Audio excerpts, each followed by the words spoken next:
Kapag nagaya ng merienda ang mga taga-Taytay, malamang sa malamang ay epalog ang hanap. Classic na merienda since 1987. Speaking of classic, pupuntahan din natin ang dalawang legendary na kainan. Ang original na tapsilog at iconic na budbod. Bago yan, food trip muna tayo ng alamat na lechon kawali sa palengke ng Cainta. It's a beautiful day for a food trip. Let's go!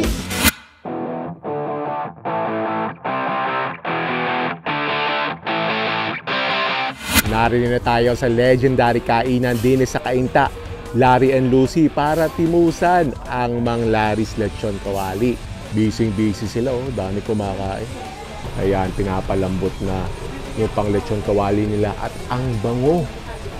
Kaya naman pala balita ko malasa sadya ang lechon kawali nila. Ayan, mga ready na i-deep fry. Makakailang kilo kaya sila ng garnay sa isang araw. Gano'ng katagal ho rin pinapalambot? Isang oras are? Kaya pala malambot. At ari na, pag napalambot na, ipipirito na para lumutong na.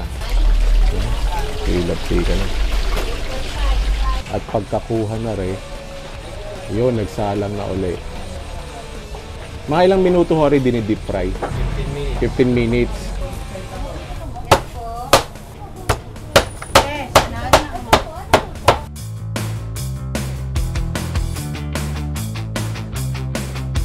At bukod sa lechon kawali, marami rin silang ulam din. At ang maganda din ari ay libre sabaw. Pag umorder ka ng lechon kawali, pipili ka na lang kung anong gusto mong sabaw topping sa kanin mo.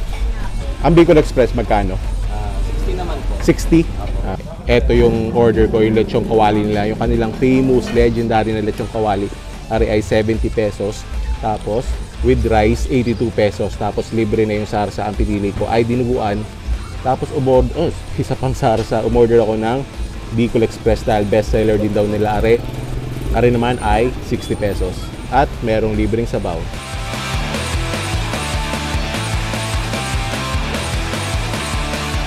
Bali, nag-umpisa po kami dito 1992. Kaya lang, na-introduce po namin yung lechon kawali mga 2007 na nung nagkaroon ng call center dyan sa May Robinson. Mga taga-Taytay, Antipolo, dinadayo po kami rito. Masarap daw po kaya binabalik-balikan.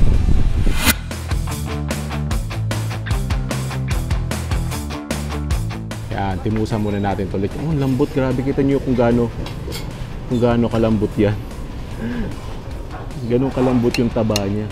So nakuha ko yung fatty na part, but that fat. Tapos crispy skin, and then mayroong laman. Yung skin niya, yung lechong kawali niya, it's not the most perfect looking na lechong kawali. May makikita kami mga parang itim-itim. Pero yan naman ay sa lasa magkakatalo. Ito na muna yung first bite natin. First bite. Thank you, Lord. Grabe yun. Really fatty. Pagkagat mo yung taba, matutunaw sa bibig mo. And then crispy skin. Not sure kung narinig nyo yun. Tapos malambot yung laman. Wow! Try naman natin siya with the sarsa. So may sarsa siya ng dinuguan. May ako sa dinuguan eh.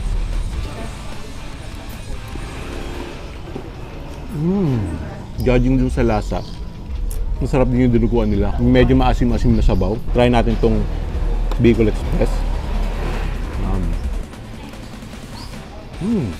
Wow! Nakain ko yung sili, sumanghang. Yung sabaw niya, yung sarsa niya, hindi ganun katik, pero napakalasa. And then malambot yung laman. Sarap din to. Pero ito talaga, lechon kawali. Try natin na lalagyan natin ng lechon sauce with sarsa. Sabaw.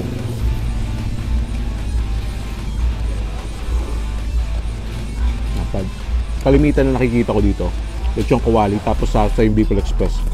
Sarap kasi yung sarsa nito. Tapos ito, kahit malaki, kahit pwede mo siyang kainin ng big chunks kasi napakalambot. Although yung may mga burnt parts, may konting pait, pero hindi naman nakaka-affect sa overall na lasa ng lechon kawali. Balita ko, marami daw silang customers dito, mga call center agents. Dito kumakain. Ako personally, mas gusto ko yung lasa ng dinuguan. So, kung naghahanap kayo ng kapares ng lechon kawali, try nyo yung dinuguan. Actually, yung lechon sauce, parang mas gusto ko na wala. Para mas gusto kong lasang-lasa yung lechon kawali. Solid start sa ating Cainta Taytay food crawl. On to the next legendary eatery.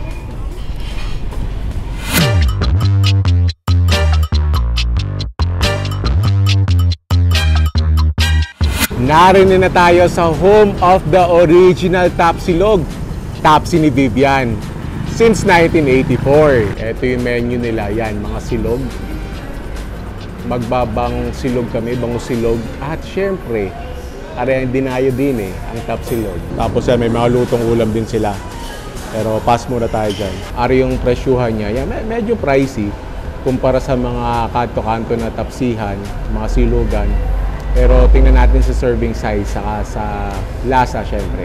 Ari ang legendary Tapsi ni Vivian. Serving size could be better pero marami din naman. Good for one. Initial thoughts parang parang medyo nasa salty side and mukhang malambot. Ari mas malaki, hindi nagkasya sa isang plato yung bang silog kasi medyo mas mahal naman yan. So tatry din natin yan.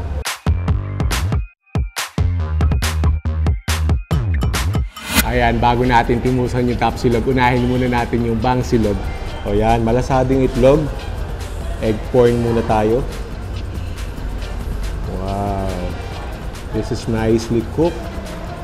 Tapos, bangus. Looks crispy. Looks flaky. Hindi siya boneless siya, may mga tinik ng konti. Try muna natin ng rice lang muna, walang suka. First bite. Thank you, Lord. Really crispy. Yung meat, flaky. Yung alat niya, sakto-sakto lang. Hindi siya maalat na parang daing. Tapos syempre, yung binabayaran dyan. Yung tiyan. May konting laman. Tapos, lagyan natin ng suka. And then, yung egg. Kung mahilig kayo sa bangus, must try ito. Mas na-excite tuloy lalo ako sa Tapsilog. Kasi ito pa lang, bangus silog, napakasarap na. Yung Tapsilog pa kaya nila, na claim to fame nila, yun na isusunod natin. Tapos yan, may libre silang sabaw. Duda ko, bulalo soup. Bulalo soup nga. Napakalasa. Lalong nakakagana kumain. Ito na yung tapak. So mga na siya, mga flakes na siya. Pero hindi naman sobrang liit. Hindi naman parang adobo flakes na talaga. Ito tapa. Tapos medyo chunky pa rin naman. Try natin walang suka. The legendary, the original, the Tapsilog that started it all. Tapsi ni Vivian. Try natin. Tama yung initial thoughts ko. Nasa salty side pero matamis din. Nice. At napakalambot Ito perfect to with suka. Kailangan talaga with suka rin to.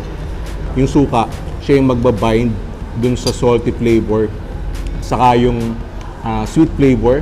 Tapos maasim. Tapos may konting anghang na suka. Panalo to.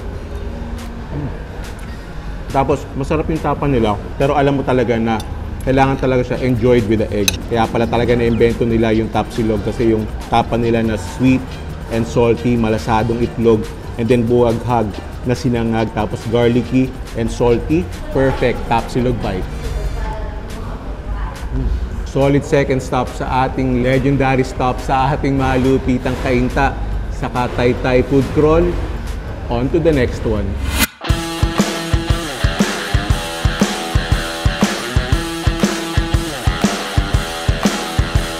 Narin na tayo sa legendary Cafe Permina para timusan ang iconic budbod ng Taytay. Yan, yung menu nila. Ang pinaka-iconic daw sa Jollibee niya ay yung budbod, original toppings, the mix all budbod. Yan ang titimusan natin.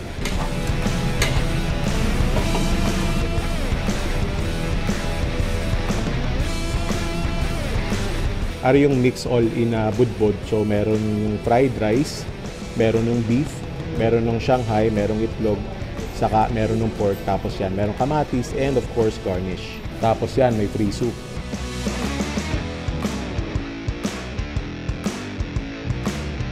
Ako si Jeff Santos, ang isa sa mga may-ari nitong family business namin na Kape Permina, Budbud sa Taytay. Bali, nagsimula kami sa father ko eh. Siya ang talagang nagmenu ng Budbud na sinimulan niya noong 1995. Ang version namin, lahat ng toppings na nakachop, ibinudbud sa ibabaw ng fried rice. Pati yung scrambled egg, nilagay lahat sa ibabaw. Para, kumbaga, subo ka na lang na subo, kain ka na lang na kain. Nagsimula lang siya sa isang toppings lang, yung pork. Tapos hanggang sa dumami, nagsimula kami ng konti lang, hanggang sa naisip niya dagdagan ng iba pang toppings, yung beef at saka yung Shanghai. Nung medyo nakikilala na, dumami na yung mga kumakain, nagdagdag na kami ng production, nagluto na siya ng medyo marami para mapunan yung mga customer na gusto makakain.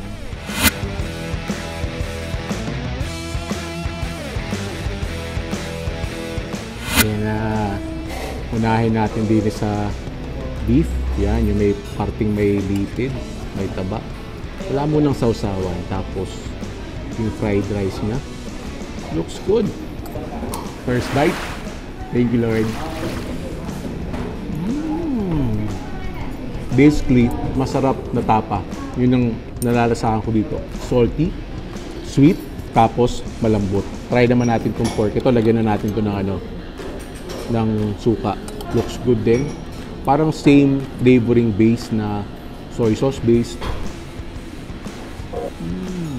Pareho lang sila ng flavor profile. Matamis, may alat ng konti, tapos malambot. Ang pinagkaiba lang syempre yung texture ng pork na medyo yan, na stringy. Pero kita nyo, malambot oh.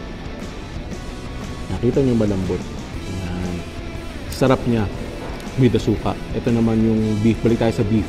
Kasi lalagyan na natin ng suka. Tapos, itlog, scrambled egg. Ito yung beef. And then, Shanghai. Kompleto yung niyan. Daming toppings. Malaman naman siya. Tama-tama yung pagkakasison nung feeling. Dito sa tatlong to, pinaka-paborito ko itong beef. Tapos yung pork. And then, yung Shanghai. So, kung isang topping lang yung gusto nyo, magano na kayo, beef lang. Pero, I suggest ito, all in na. Kasi 85 pesos, bale, tatlong ulam, plus egg, plus maraming rice.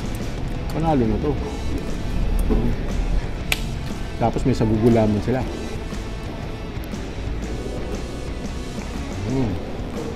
Very sweet.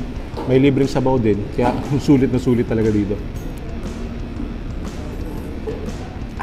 Wow! Kaya naman pala iconic ang Budbud sa Taytay. Ito yung nila eh. Sa Rizal actually. Isa sa mga pinagmamalaki nilang pagkain, lalo na din sa Taytay. Pag natimusan mo din sa Kape Permina, alam mo na kung bakit. Sulit, masarap, nakakabusog, panalo. Solid ang third stop natin sa legendary food crawl natin sa Cainta, Taytay. On to the last one.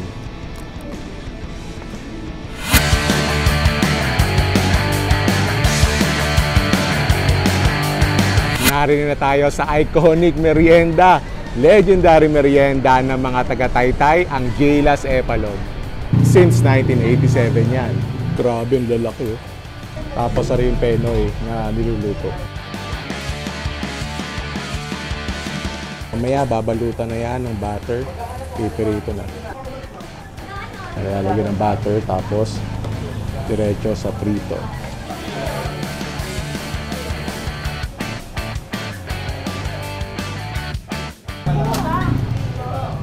Iba't iba yung itsura. Talagang hindi siya perfect na bilog. May mga nalabis-labis na gayaan. Malutong yan, panalo yan. Ayan, so buti na lang meron pang sibuyas. Para sa akin, tapos sili. Hello po, ako po si Pap Sapanta, anak po ng owner ng Jayla's Epalog. Yung Jayla's Epalog po talaga is ninanap po ng nanay ko sa papa niya. Tapos sila na lang po yung nagtuloy. Nanay at tatay ko na lang po yung nagtuloy ng business. mga high school po sa Sumulong. Pag dumadaan po dito, sumisigaw daw po ng hepa, hepa.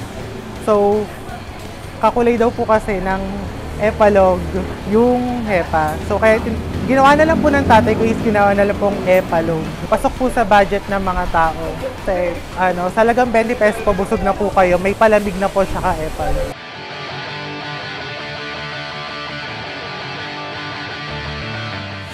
Ari nga ang legendary Jaylas Epalog. RI Penoy. Meron din pala sila na hard-boiled egg lang. Yun ang in-order ko para kay Mrs. Kung gano'n crispy. Para siyang Thai part na chicken joy. Sobrang crispy. Tikman muna natin yung niya na walang suka. First bite. Thank you, Lord. Sarap ng bato. May konting tamis crispy. And then yung loob, parang bready. Parang tinapay. Nice. So, lagyan natin siya ng... So, buti may may sibuyas pa. Kasi ito daw nauubos. So, lagyan natin ng sibuyas. Saka sili. Yan. Umihan natin. Tapos, bawat table merong suka. So, hindi sila nagdadamot sa suka. Yan, bawat table. Meron yan.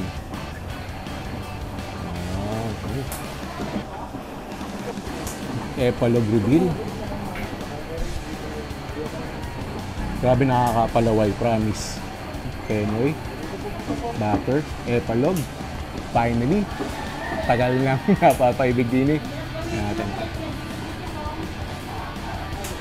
Napalaki yung kagat ko. Mukal pero sobrang worth it. Yung penoy niya, fresh. Kasi understandable, sa dami nilang tinitinda din sa dami ng nabebenta nila, talagang ubos ng ubos yung stock nila ng penoy. Kaya yung tinitinda nilang penoy para sa araw na yun, fresh yan.